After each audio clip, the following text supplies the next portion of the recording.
Hey guys, River here with DarkAero, and today's the last day in July, so we wanted to go over some of the major progress we made on the DarkAero 1 this month. A large portion of the progress we made this month had to do with the inverted configuration you see here.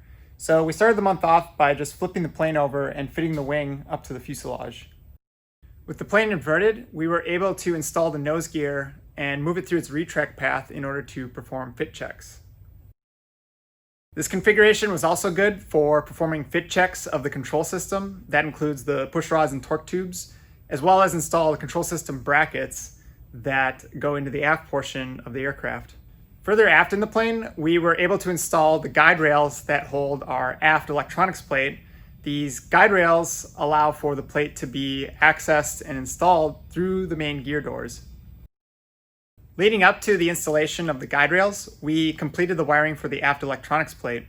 We did this so that we could accurately position the guide rails without the wiring from the plate interfering with the canopy fairing that sits above the plate.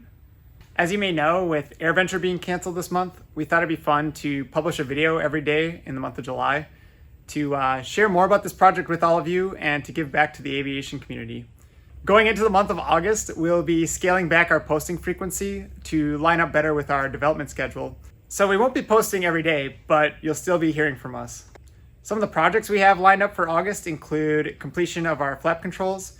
We'll also begin installation of our wiring harness, and we'll be flipping the plane around for upright installation of systems there. We have a number of other projects lined up for the month of August, but you'll have to keep tuning into our channel in order to see more about that.